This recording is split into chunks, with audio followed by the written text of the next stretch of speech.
Welcome to the Fund Your Retirement podcast. Hello, Paul. Thank you once again for coming on the show. Thanks for the invitation, Wade. It's great to be back. I read your book, absolutely loved it. Evidence-Based Wealth, How to Engineer Your Retirement. Found it absolutely brilliant. Essentially, it is a manual to achieve financial independence. Would you say that's a fair analogy? Yeah, I tried to be as comprehensive as I could, and it was a painstaking exercise. It took me 15 months to write. But I tend to prefer a data-driven approach because I think that there are a lot of ideas that are shared throughout the retirement community, and many of them I find are more or less myths or great hopes that the data really doesn't back up. And so I tried to share as much data as I could because I think as a saver, a person's retirement is really their own responsibility. They have to take responsibility for the future. And that means not just trusting what everyone else says, but figuring out what works for them and why it should work, having some confidence that's actually deserved rather than just assumed. Well, you made two good points there, actually. You mentioned the saving, which I'm going to get on to. But just to give people a quick rundown of what's in this book, because I believe there's something in there for everybody. It's a really detailed explanation for no matter what stage anyone's at in their journey. But I guess because you've been on that journey, is it a mirror reflection of your own development and journey over the years of achieving financial independence? I think the high savings rate definitely mirrors what I had adopted in terms of my own strategy, but I outline many different tools that are open to any investor to prolong the length of the retirement and make it a smoother ride. Honestly, I wrote the book with my own sons in mind because I wanted to leave a legacy for them that would improve their life, at least financially. And so it's really going to be up to them what they're most comfortable with. And I think a lot of these approaches are suitable for a lot of different types of investors with different family situations and different temperaments. That leads on to the saving rate, actually, because you had detailed explanations of how people could actually save money in different areas to achieve a saving rate of 30%, which most people would think that's impossible. But the way you laid it out was, no, it's not. It is possible. Could you share the importance of a 30% saving rate? Let me start out with mindset because I think that's the most important thing. We live in a consumption society and more money is spent on marketing than just about any other area for increasing the profitability of companies. And so we're hit with this constant barrage of messages and images, and it's come to cause us to equate wealth with what we can see. So we see somebody driving down the street in a new BMW, our initial thought is that person must be very wealthy. When what usually goes through my mind is, I wonder if that person has a note on that car, right? How long is it going to take that person to pay off that car? Can that person afford the $500 a month payment? We live in a society where in order to feel successful, we feel like we need to basically have the same things their neighbors have. Thomas Stanley in his book, I believe it was The Millionaire Next Door, talked about this particular mindset and how most of the people that had achieved wealth did it by not consuming rather than by conspicuously consuming. And I think there is a lot to that message. And when we talk about a high savings rate, it benefits a person in two different ways. If you consider that money really is a representation of time, it gives a person options to do what they want with their time. And so every dollar that you save throughout your working career represents not only wealth that you can use to purchase things in the future, but it also represents a lower standard of living that you've gotten used to. And so it represents money that doesn't need to be spent in retirement. So it's a double benefit. So when you consider, let's say, a 30% savings rate, what that means is that not only have you been saving up 30% of your income, but now your expenses are 30% less in retirement than otherwise they would be. And if your expenses are 30% less, obviously you need a lot less money to stand good for the things that you buy in retirement. And so that's where having a high savings rate is really powerful. And one thing that I did in the book is I demonstrated with some case studies what that would mean for people in terms of how long their working career would need to be and how long their retirement could be for different savings rates, irrespective of the rate of return on the investments that they might be able to achieve. Because one of the messages that we're given from the financial industry is that achieving a high rate of return is critically important for a person's retirement. And we're ordinarily told, save 5% of your money into a 401k or an IRA, achieve a 10% rate of return, and you'll be fine in retirement. You'll be set to retire at age 65. But what I found is that the savings rate is actually a much more powerful lever for being able to achieve financial independence early. And by financial independence, I don't mean stop all productive activity. What I mean is once you've reached financial independence, you can breathe a sigh of relief and realize that you have a lot more choices at that point in time than otherwise you would.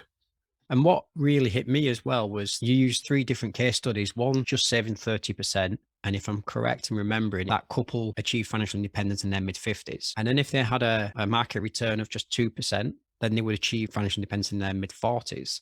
And if they Mhm. got a return of just 4%, then they would achieve financial independence in their mid 30s. It's a very sort of achievable goal, isn't it?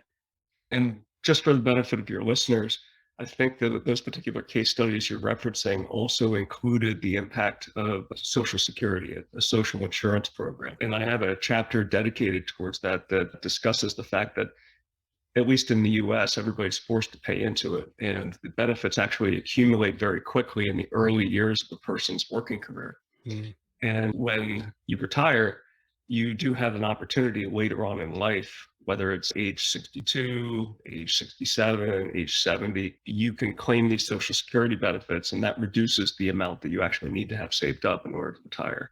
Yeah. So I believe that was part of the benefit as well. Yeah. And the strategies within there as well, because you show the average spenders and the different major components of transport, housing, Mhm. food, etc. And then you give very detailed suggestions of how people can actually save in those areas. So it's not just hey, these are the figures.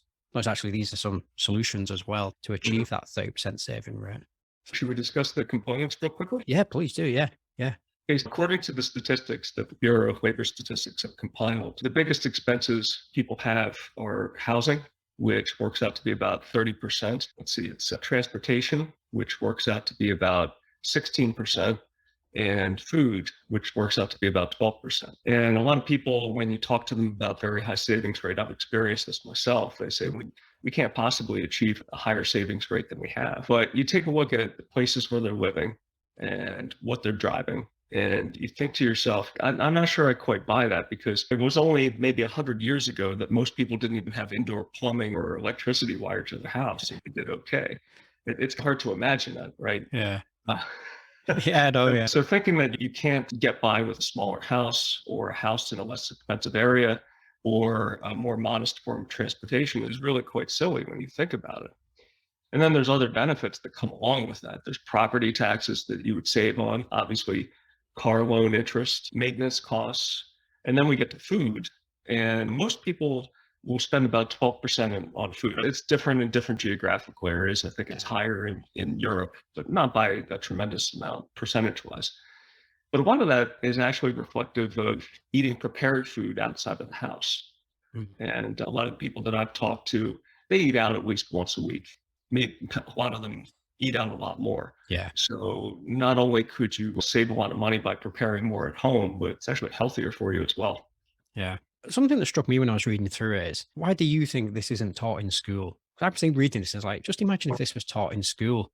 And as I pondered on it, I was like, if this was taught in school, then there'd be no workers. That's the paradoxical thing about it. With early retirement, everybody can't do it by definition, because goods and services are only produced by investment, machinery, and labor. Yeah. So if everybody's retiring early, we're going to have fewer people to work the machines and produce the goods. Yeah. So it's only the lucky few who stumble upon this and decide that they value their time more than their possessions who are going to reap the benefits of this. Yeah. Yeah. So would you agree with that conclusion then, that if this was taught in school and people started executing on it, we would probably run out of workers by the time they were in the 30s and 40s? Oh yeah, I could go on for hours about education and how the educational system is set up to produce workers who can basically follow orders and get things done, as opposed to the classical thinkers that it produced many years ago. High school education was the equivalent of what we consider to be college, or in some cases graduate school now. Yeah, I think we have very similar thoughts on that around the education. Yeah. It's a real shame where it is and how it isn't representative of where the modern world is and the type of society, the type of individual society would benefit from. Critical thinking would be a high one, I would say. But we digress.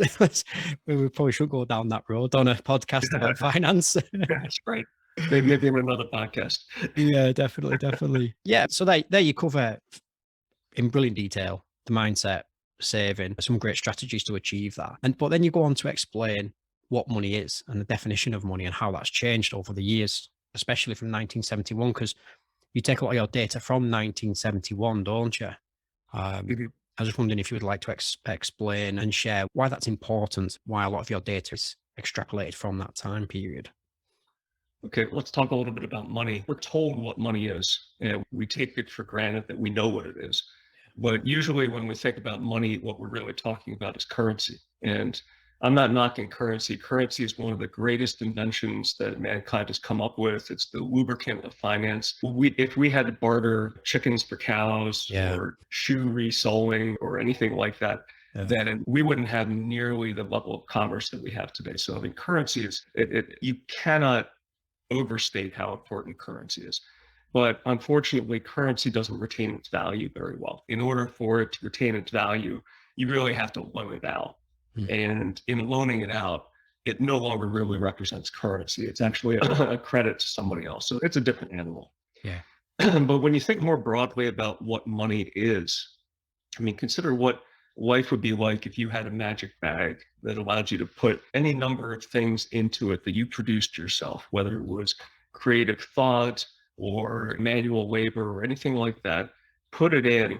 And at any point in the future, you could take out a magic item. Let's say it was a bar of soap or an automobile, a bicycle, chicken dinner, whatever you want. The only rule is when you take it out, it reduces the value of what's in that bag. Essentially, what that bag now represents for you is money, right? Mhm. But money is a tool that allows you to make exchanges, to turn one form of wealth into another, and to transport wealth over distance as well as time with minimal loss. Yeah. That's what money is.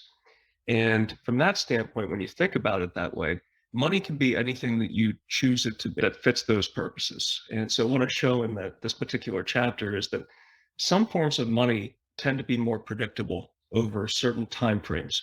So for example, over short time frames of 5 years or less, you'll get the most predictable outcome if you use those cash equivalents or short-term loans to a bank or to a company who issues a short-term bond. At least historically, that has proven to be the most stable and predictable form of money that Yeah. you could use.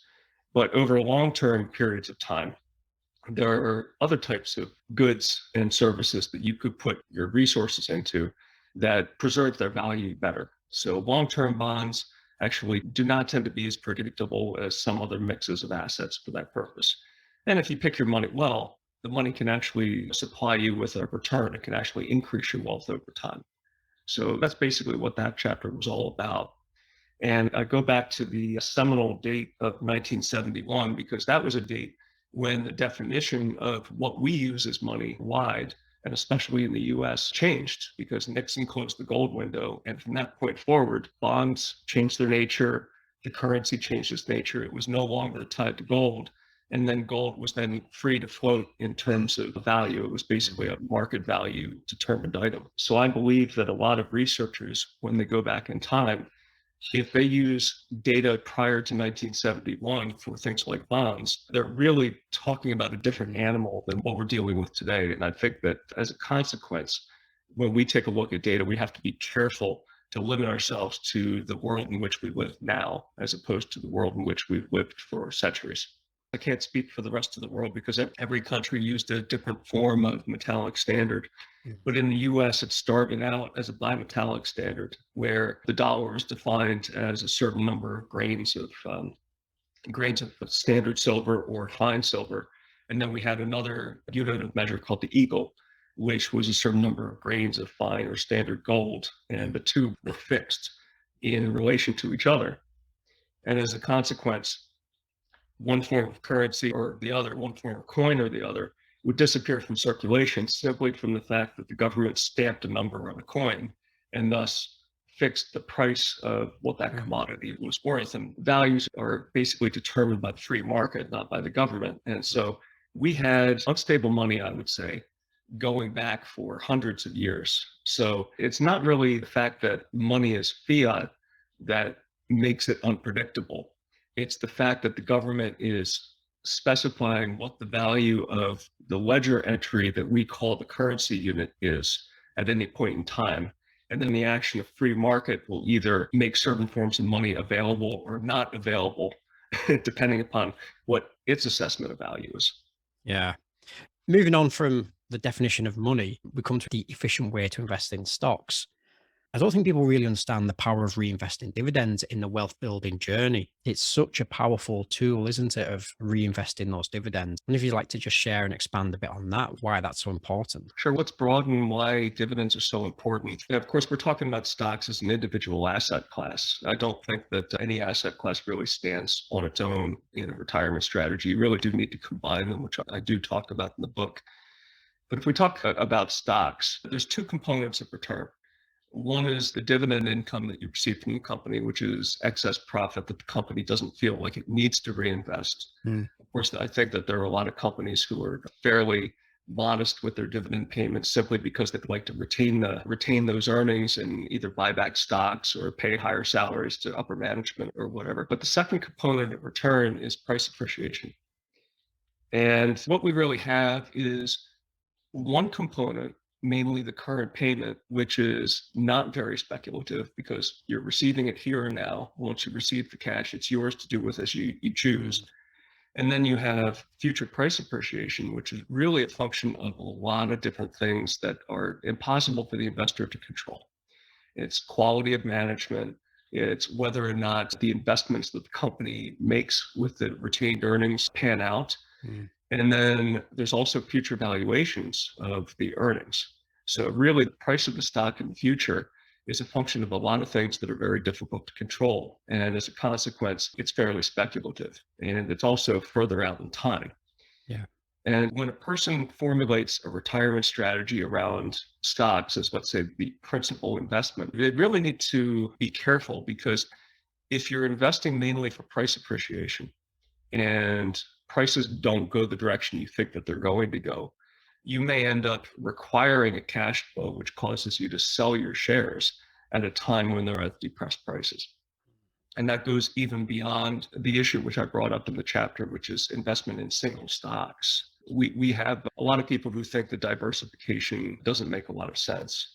And one thing that I show in the chapter is that even some of the most powerful corporations in the world, some of the most popular corporations, can have very disappointing futures. One example that I give was General Electric, which was a one decision stock back in the late 1990s as far as the financial industry was concerned. And I think we all know what happened to General Electric, that they basically expanded to the point where they couldn't maintain their profits anymore. And they started to become a lending organization, first and foremost with GE Capital. And that didn't work out too well. And so a lot of people that put money into GE thinking that they would continue to grow and grow and grow ended up being disappointed 10 or 20 years later. Yeah. And the same thing can happen to the high flyers of today. Who knows what's going to happen with Apple or Microsoft or Amazon or Netflix? I think we've seen hints at what could happen to Netflix over the past few months. Yeah. These are the dangers of what can happen when a person invests for capital gains as opposed to dividend income. Yeah, I think you mentioned GE Electric. Actually, you had a guest on recently, and he was a retired financial advisor, and he had a gentleman came to his office and wanted to interview him or have a chat about becoming his financial planner. And he had something like 90% of his wealth. He worked for GE, 90% of his wealth in the GE stock. And the financial planner who said, look, the first thing I'd do is I would get you to diversify your portfolio. And he wouldn't have none of it. He was like, absolutely no chance. So he doesn't actually know whether he did eventually diversify his portfolio because he left the office and they didn't end up working together. Because he said, look, we're going to have to diversify your portfolio. And he's like, no, not doing that. Don't want to. G and XYZ, whatever, all the reasons that you know of what they said at G about the time. It was a no-brainer stock that you bought and owned. But yeah, so I don't know whether he ended up losing most of his wealth. Hopefully not. So it just goes to show, though, doesn't it, that being invested in those handful of stocks can backfire sometimes. How many stocks do you own? I think it's about 270, 300 stocks, simply because of the mutual funds that I've chosen to own. Okay. That's within the mutual funds. Yeah, I would never try to manage 270 or 300. Yeah, that's what I was thinking. And yeah, so within the funds themselves, it's about 270 combined. Do you hold any individual stocks, or is it all just in funds? I do not own any individual stock. There was a time that I did, but I've convinced myself that I'm not nearly as good as those individual analysts who have seemingly endless resources available to them to fly helicopters over parking lots and do all kinds of studies. The one thing that I do know that I have good control over is basically the tax efficiency of my portfolio. I can control avoiding those companies that basically contribute too much to an index.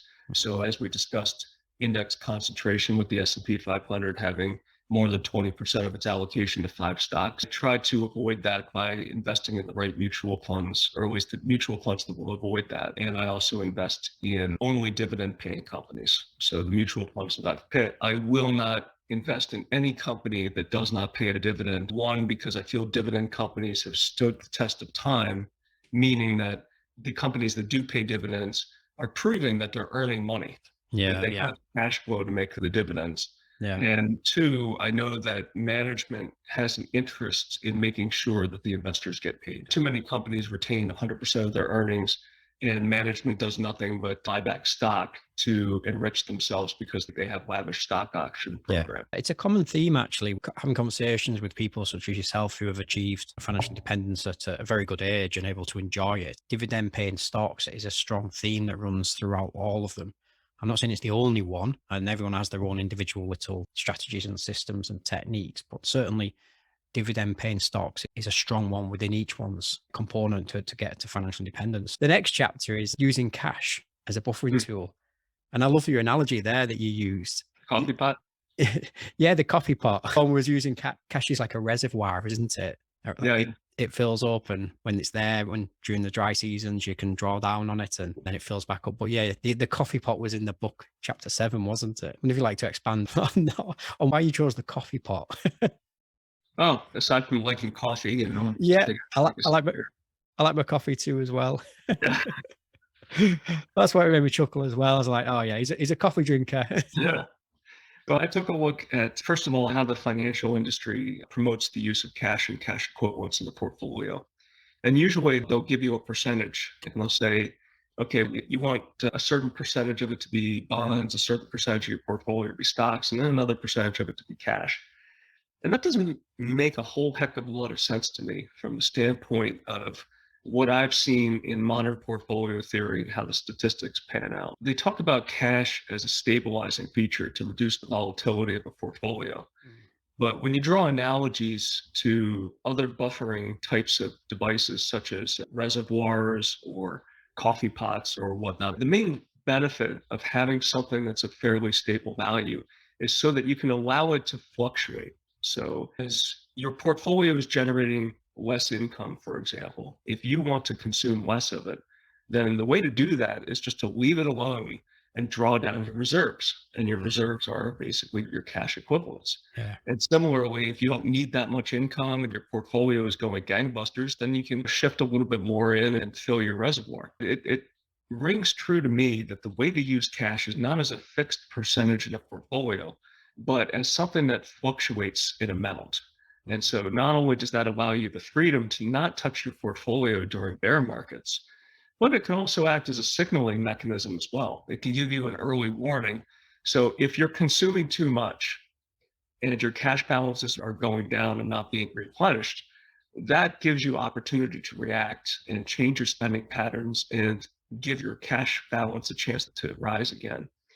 And that's especially powerful if you're able to adopt a policy of only spending your dividends, which is not something that's really an option for everybody, because right now, even the high dividend paying stocks, if you assemble a portfolio of them, you'll be getting about a 3 to 4% yield, right? Yeah. Which means that you need to save a lot of money just to live on the dividends. So some people can do it. Yeah. But if you can, then the natural way to do it is just to send all your dividends to your cash portfolio and spend from your cash portfolio, and then use that fluctuating level of cash to tell you whether or not you're spending too much. Yeah. And then the portfolio is it's either staying level, or maybe even slightly increasing, depending on the market conditions, obviously, and you're just living off the dividends. It's a really great chapter. And I was just thinking throughout the book, you say about generating that 30% saving rate and then using the cash buffering tool.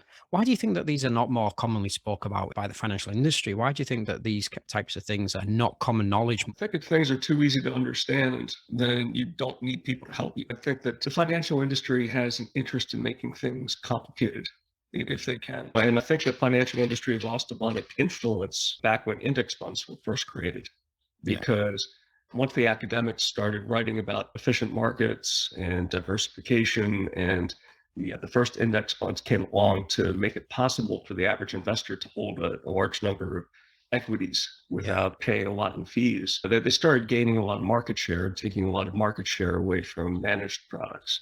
So that's just one example. But I personally think that finance can be a lot simpler than what the finance industry tells you. I think it's done for a reason. I think it's done largely so that the finance industry can have more influence and gain more clients. Because if everybody found this stuff to be easy and was able to do it themselves, well, you really wouldn't need nearly as many people in finance, would you?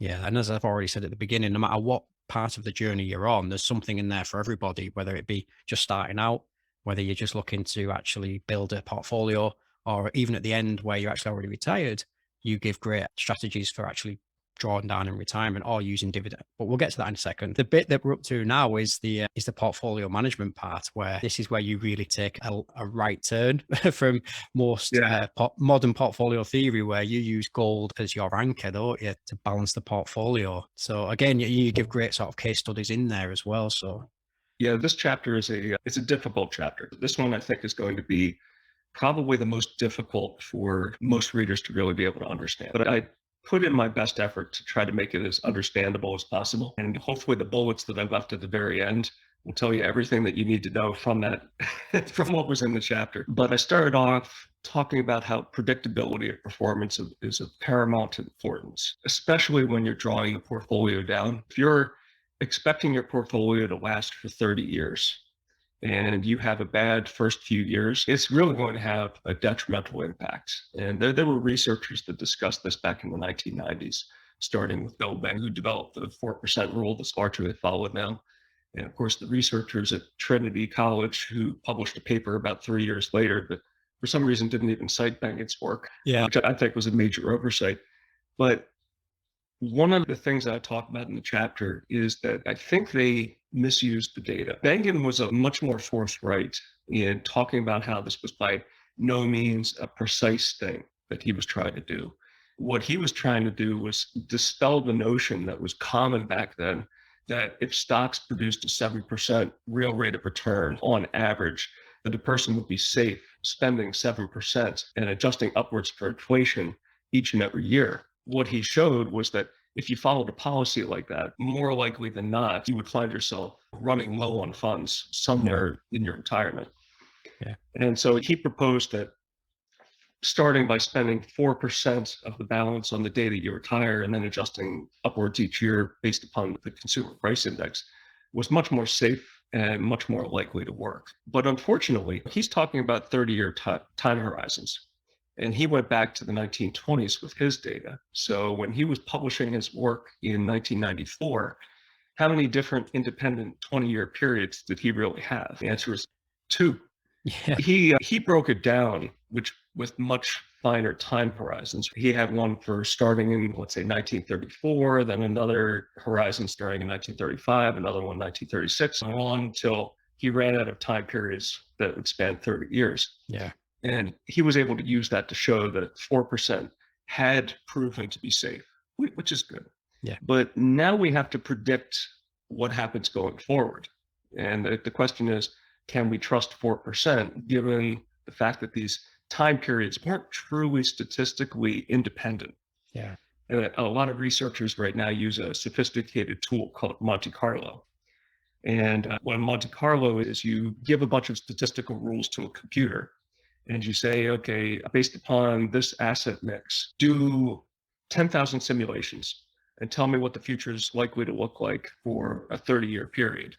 And then you can come up with very accurate and feel-good stories that say, okay, for this asset mix, you only have a 1.2% chance of running out of money in a 30-year period. And that inspires confidence, makes people feel good having a precise number put on it. But what I found is that it's actually incorrect because the assumptions that go into the model, mainly that assets follow a random walk, it is incorrect. By random walk, what is meant is that the future is not knowable based upon the past. So if stocks produce a 7% rate of return this year, you can't use that to tell anything about the year that follows. It's like an inebriated person walking down the road. You can tell what direction they're heading, but you can't tell where they're going to be stepping next based upon where they stepped in the past. And for individual asset classes, I think that's more or less true. So if you take stocks by themselves, it turns out that they follow a random walk and you can't predict the future based upon the past. And if you could, everyone would try to do it. A lot of people do try to do it. And as a consequence, it affects the prices and then takes any kind of predictability out of things anyway. But when you're dealing with mixes of assets, what I found is that how they correlate over very short time periods, which is what goes into the Monte Carlo simulation tool, is very different than how they correlate over long time periods. So according to Monte Carlo and the random walk theory, periods of time when stocks and bonds do poorly at the same time, such as the 1970s in real terms, or in the case of stocks, the 2000 to 2010 period, really shouldn't exist. They should be very improbable for the short period of time that we're dealing with. And so the inputs into the Monte Carlo tools, they're flawed. So the assumptions are wrong. So I don't think that people can trust Monte Carlo. And so I went back and I took a look at the time period myself. And what I showed was that gold, at least in the modern era beyond 1971, seems to be much more effective at reducing the variability or increasing the predictability of stock portfolio than bonds are. Because bonds tend to be very closely correlated with stocks over long periods of time. Whereas when financial assets do poorly, that's when people rediscover gold and gold tends to do well. And I show that a 65% S&P 500 portfolio mixed with 35% stock has actually been much more consistent and predictable than a standard 60% stock, 40% bond portfolio. But then later in the chapter, I talk about how not everybody is going to have the temperament for a 35% gold portfolio. Yeah. And it might not be appropriate for everyone. In fact, I actually believe that it probably isn't appropriate for everyone because you have to have a temperament that's okay with gold doing horribly when stocks do well and vice versa. So I suggest maybe a more modest allocation towards gold. And I show how different percentages of gold have improved the predictability of a stock portfolio. And I land on 10 to 20% being the point where you're sacrificing the least in terms of total return for the improvement in predictability that you get. Yeah. So that's basically the gist of that chapter. Yeah, and what you're demonstrating is the smooth trajectory from 1971 to present day of the gold portfolio. And I've actually got some figures here. Actually, the actual return of 65 to 35% annualized is 6.48%, and compare that to the 60%, 40% of bonds. That's what 5.65%. So it's quite a big significant difference over that time period, isn't it? And if you rebalance the portfolio throughout that period as well, at monthly intervals, the annualized return rises to 7.3%, which is huge, isn't it, really? Yeah, a couple of things I'd like to add there. One is, of course, this is all based upon past data. When we're projecting into the future, you can't say for sure that's what the future return is going to be. Yeah. But personally, I find if I'm going to come to an informed decision or informed opinion about the future, taking a look at the past is probably a good way to at least start. The second thing that I'd like to mention is that although the returns were different, remember I said at the beginning of this interview that savings rate is really the most important. Yeah. Rate of return is of secondary importance. What's most important, I think, when you're drawing down your portfolio is the consistency of return. So even though those asset mixes had slightly different returns, which over long periods of time, obviously are going to be very meaningful. If you take a look at the concentration of when those returns occurred in time, the bond and stock portfolio tended to do very poorly over extended periods of time.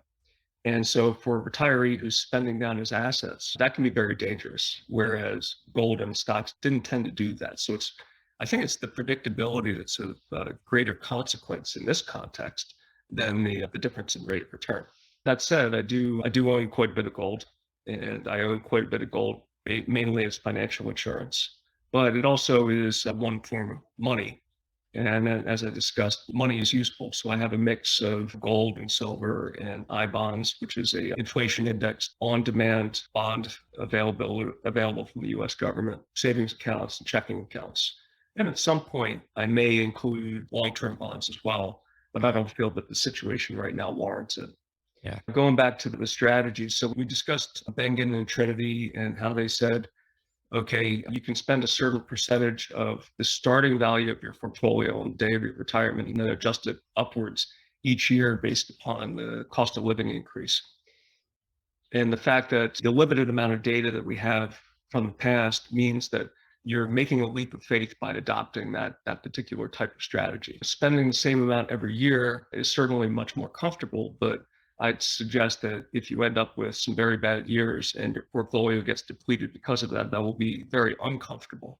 Yeah. What I suggest are three different strategies. One is to allow the amount of money that you pull for your portfolio to fluctuate each year with the value of the portfolio.